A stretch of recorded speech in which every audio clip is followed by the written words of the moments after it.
Katintok, hello! Good morning, good afternoon, good evening sa inyong lahat mga katimsak.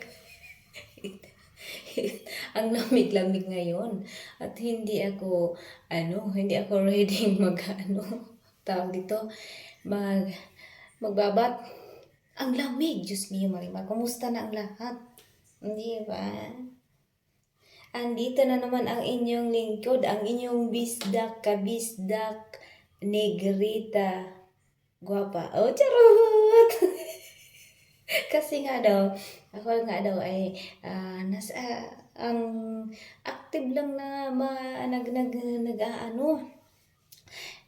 nagtawag dito, nag-vlog ngayon, ako lang daw, si Negrita daw. Oo na, Negrita na, oo nga. Sino bang nakikipag-away sa inyo? Na. O, diba? Hello mga katimtak, magandang araw sa inyo, no? O, diba? Nakita ko yung tawag dito kanina, ni Piang. Ang ganda ni Piang. Magiging pala siya, si Reyna. At may nagbasa kanyang bakla. May nagbasa kanyang bakla. At habang nag-scroll ako, habang binas nga ayan, sanda ko, kikita mo yung katawan ko. Ako'y pumayat. Anong pakialam mo? Nigrita man ako sa paningin mo. O, diba? Inaaway-away yung kamera. Yun nga, nakita ko si Piang. Binasya na isang bakla, isang bayot na na hindi daw bagay sa kay Piang anong tawag dito, yung magiging sirena siya. Diba? Magiging siya. Tapos, yun nga, hindi bagay sa kanya, pareho lang. Ang mga baser talagang inggitira. Inggitira.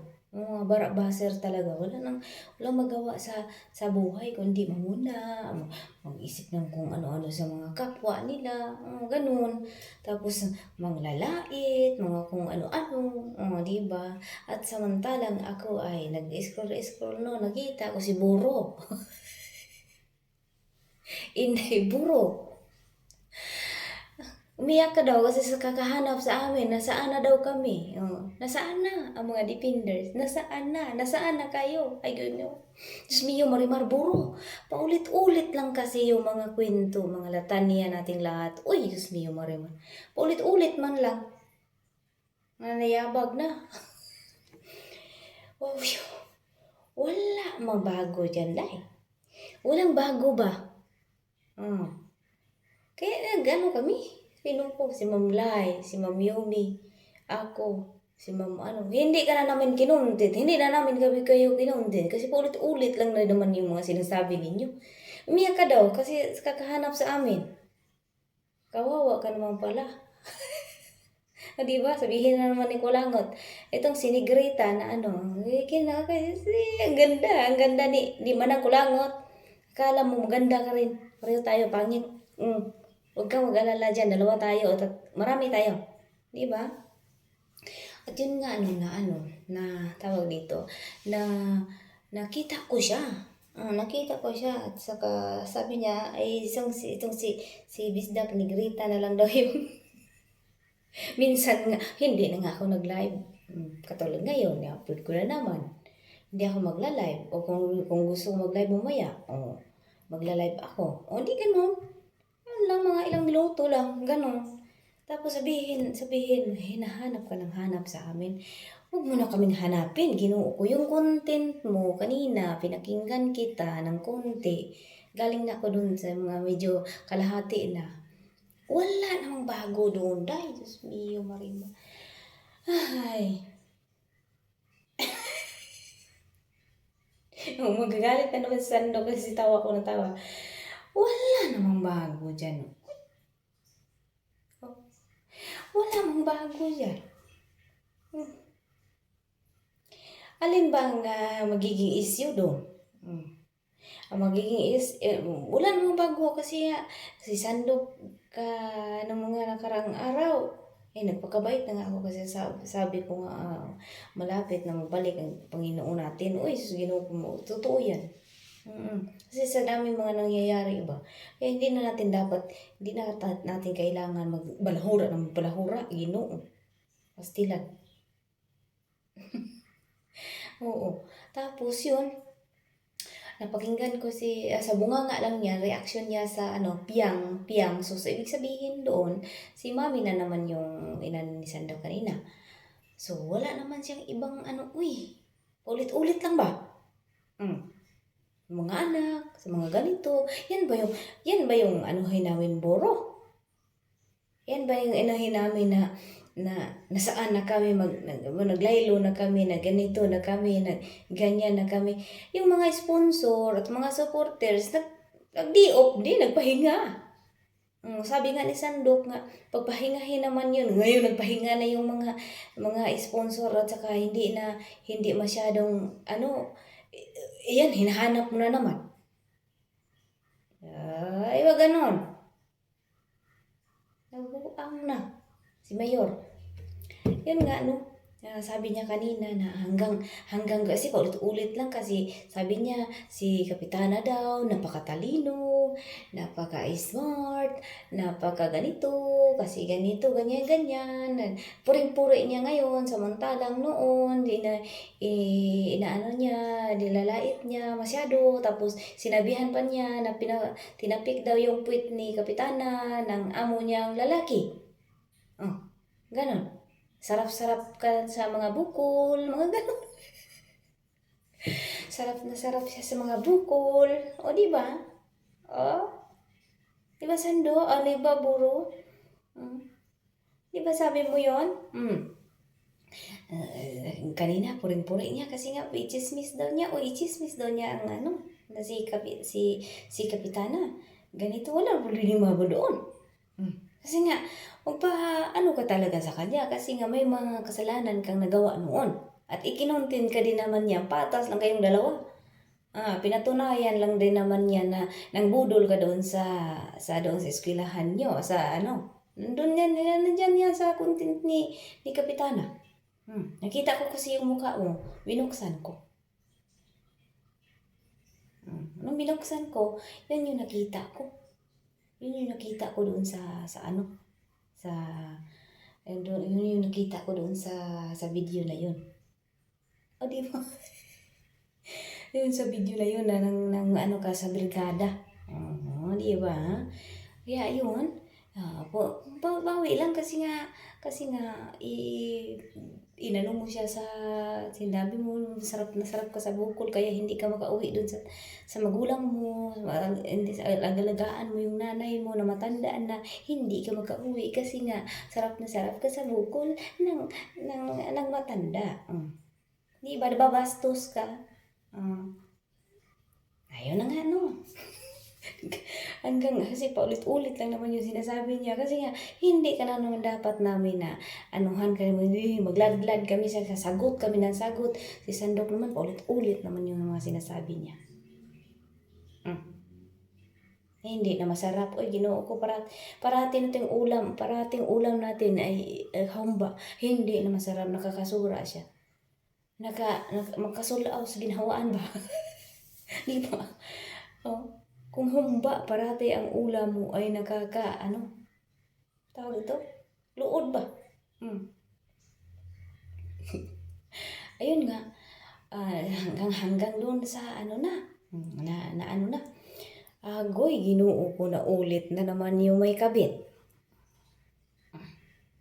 Diba? At nadawit ako. Sabi nga niya, nung mga si As talaga yung diniin nila na nagsabi daw na may kabit si Kapitana, samantalang itong si Buro, siya talaga, at saka yung, basta marami silang nagsasalita ng mga ganon. Hagoy, Ginoo, Diyos mo yung Marimar, ako man yung iinin. Uy, iwan ko kung sino yung nag-comment, na sabi ko daw, na ako daw yung nagsabi, hala, uy, buot mo, uy. Kaaniman, uy, Kapitana, muntik na kung mga niwala na may kabit ka tuloy. Paulit-ulit man yan nila sinasabi na may kabit, may kabit. Tapos sinabi nila na ako daw yung nagsabi doon sa kapitbahay ang tawag to, sabi nagburo kanina, na ako daw yung nagsabi na may kabit si Kapitana dahil sabi daw ng kapitbahay niya. Ay, kamatay! Uy, ba't buot mo? Seryoso na usapan yan. Pero malapit ako maniwala kasi paulit-ulit niya yung binabanggit niya mga kabit-kabit. Di ba? Maglabas kayo ng ebidensya, yun lang ang sabihin ko sa inyo, no? Maglabas kayo ng ebidensya na talagang ako ang nagsalita na sinabi ko na may kabit yan si Kapitana. Yun lang. Para masagot natin kung sino talagang paulit-ulit na nagsalita dyan. Patungkol dyan sa kabit-kabit. Ako nga mismo nag-ano dyan na hindi naman dagdag. Alam ng mga miga ko yan dati. Kasi ilang bisis nila akong tinanong na ako daw ba ang nagsabi na ako. Siyempre, yung mga amiga ko, siyempre, kahit wala na sila dito sa Team Abot Kamay, mas ano ako sa kanila. Diba? Ay sabi ko, uy, hala, ako naman ang una iduot, hinuon, kaatay ra. Ang sabi ko lang noon, diba, maulit-ulit, ipaulit-ulit kayo, ikamatay. Muntik na ako maniniwala dyan sa kabit-kabit kasi ilang ulit na ninyo sinasabi yung may kabit. Na namatay na yun diba? Ang sabi ko lang noon, Kapitana, ikaw buro, kasi ikaw yung nabanggit kanina. Ang sabi ko lang kanina, noon pa, ang alam ko ay ang address ni Kapitana doon sa bahay niya at doon sa mama niya. Ang alam ko lang. At yung miga, naging kaibigan ko, naging kakilala ko noong kapitbahay niya na nabigyan, na isa din sa nabigyan niya ng doon, nung unang charity niya, bago na charitihan niya yung bata na nawala na. Di ba? Napag-usapan natin tuloy, ulit. Bago nabigyan yun yung naging kakilala ko. Siya yung nagbigay sa akin ng address ni kaso lang nawala na siya ngayon. Hindi na kami kasi yung isang account ko na yung original ko, yung ginawa kong account na galing sa Kuwait. Yun yung pinakaunang account ko, wala na. Kalimutan ko na yung password. Doon, friend kami doon. Hindi kami friend dito sa Bisdakwa pa ko. Kaya hindi ko na siya makita. Nakalimutan ko na rin yung pangalan niya, Diyos Mio Marimar. At kahit balintungin niyo man ang mundo, kahit balintungin niyo ang mundo, hindi ako natatakot dahil hindi ako nagsasalita dyan. Ang sinasabi ko lang, yung address mo at may kaibigan akong kapitbahay mo. Hindi sa nanay mo, dyan sa doon sa balita ko pa nga, maraming mumu dyan sa inyo Yung lugar ng ng nanay mo yata doon sa lugar. Basta sa lugar ninyo. Maraming wakwak daw dyan. Baka isa ka sa wakwak. Kapitana. Wag mo akong parang ikaw yata yung si Bisdak nga na nag-comment. Hala, sige, ipagpatuloy mo lang yan kasi para maniwala na rin ako na may kabit ka talaga. Kasi ulit-ulit nyo kasi yung binabanggit. Hindi ako natatakot kahit balintong nyo dyan dahil hindi ako nagsasalita, hindi ako ang nagsasabi dyan na may kabit ka. Gusto mo bang maniwala na lang tuloy ako? Na talagang totoo may kabit ka? Hala, kuyawan. Diba, Kapitana? Borong. Hala, kuyawan. Sabihin mo kay kung marinig mo man itong video ko, kasi i-upload ko naman laman ito. Kung marinig mo man to, sabihin mo kay Kapitana. Pakinggan niyo ito, sinasabi ko, ang alam ko lang yung address niya. Doon sa mismong bahay niya at address doon sa mama niya. Yun lang ang alam. At alam ng miga ko yan dati. Doon mismo sa live ko. Doon mismo sa live ko, sinabi ko yan. Kung anong lugar, kung ano ang address mo.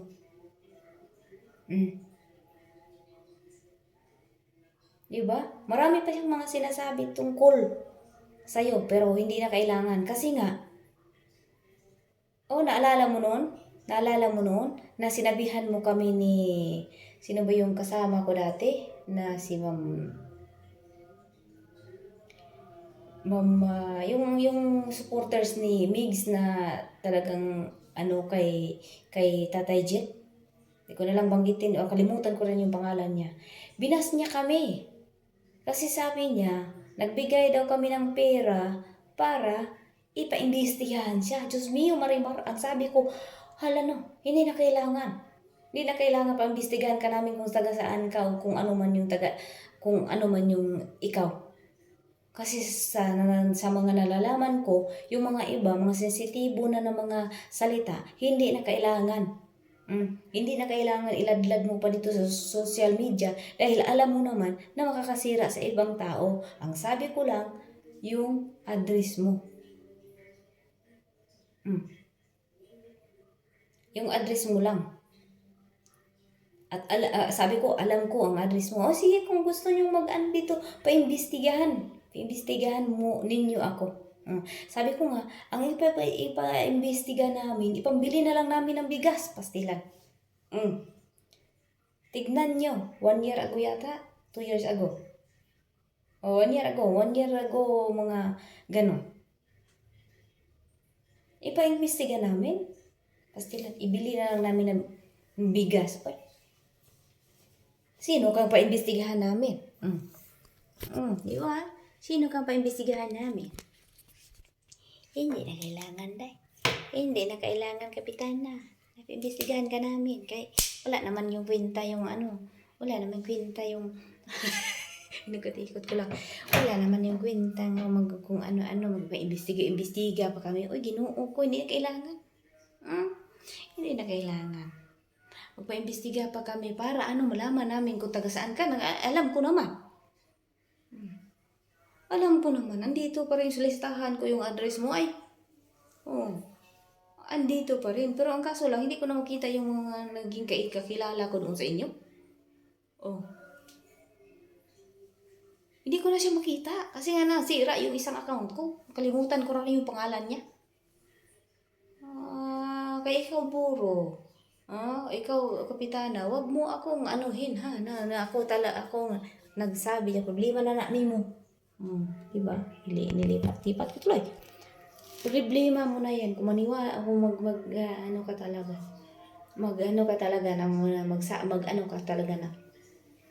Ako ang magpatunay ka. Patunayan nyo, yun lang. Patunayan nyo na ako talaga ang nagsabi na may si Kapitana. Kung nabanggit man yan noon na ganito, na ganyan, na share doon sa mga live nila, natanong nila ako, di ba dahil Miss Dak? Siyempre ako, isasawira din ako, Marites. Siyempre, makiano din tayo, di ba?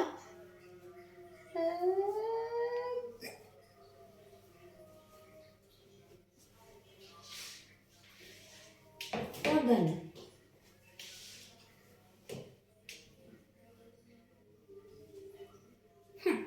Kaya yun lang, no? Ko. Sabi ko nga kay sabi ko, may anuhin na naman ako ni wala nga maitindi yung kilikili ko. Mas maputi pa yata itong kilikili ko sa ano mo yung kilikili ko, kulangot. Sabi mo maitim yung kilikili. Kailangan naman, kung maitim yan sa paningin mo, di ba? Wala akong pake. Kasi nandito ako ko lang. Nagbihis ako. Tawag dito. Isipan ko lang mag-video. Kasi nga, nag-iisip ako kung ano na naman itong mga pinagsasabi ni Buro. Uy, pastilan. Ano na naman itong mga pinagsasabi niya? Ulit-ulit lang din naman. Tapos hinahanap niya kami. Kawawa naman. Kaya naisipan ko, lumabas ako ng sandali para alam sa kanya na nandito lang kami, si Ma'am Mula, si Ma'am Yu, nandito lang kami. Hindi kami umalis. Nanahimik kami kasi nga yung issue na yun, yung mga issue na mga binanggit ninyo, pastilan, napanis na. Hagbayrang napanis. Hagbayrang na napanos. Hindi na siya masarap. Paulit-ulit naman lang na tayo nito. Pastilan. Paulit-ulit na lang tayo. Walang magandang anong tawag dito? Hindi siya magandang paulit-ulit na banggitin. Nakakasawa. Mas maigi pa manood lang ako sa mga news ng sa ibang bansa. Mga nasunugan, kung ano yung mga sitwasyon nila, kung ano yung mga gano'n nila, scroll sa FB, ganun. Kaysa magbabad kami dyan sa inyo na wala na yung kwenta yung pinagsasabi ninyo. Shout out sa iyo, mabanggit kita, kulangot. Di ba? Ayusin mo yung panglalait mo sa akin kasi kahit tutuusin, kahit balintungin man, i-triple ka pa. Wala ka lang sa beauty ko. Kahit malapad tong ilong ko. Maitim man ako sa paningin mo. Bakit sinabi ko? Hindi man ako maputi. Hindi maputi ako. Pero, puti naman yung puso ko. Wala ka doon. Hindi ba? Maputi ang puso ko. Grabe ka naman makaitim. Diyos mio, negrita. Hala, yung nanay ko nga, yung auntie ko, yung lula ko nga, si Buro, nagmana lang ako sa kanya, negrita. Sinabi ko bang maputi ako? Hindi din naman ako sobrang itim. Brown lang ako, brown. Brown lang ako. Hindi naman, grabe ka naman makaitim. Jesus, Ginoo ko.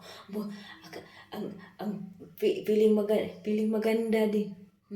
Akala niya napakaganda din niya. Yung noo mo nga, wala nang buhok. Mas maigi pa sa akin, marami pa akong buhok. Diba? Wala, ang nanglait ng negrita. Negrita daw ako. Negrita queen daw ako. Negrita queen ba ako? Okay lang. Wala akong problema dyan. Kung negrita ang tingin sa akin. Dito ako sa maliwanag.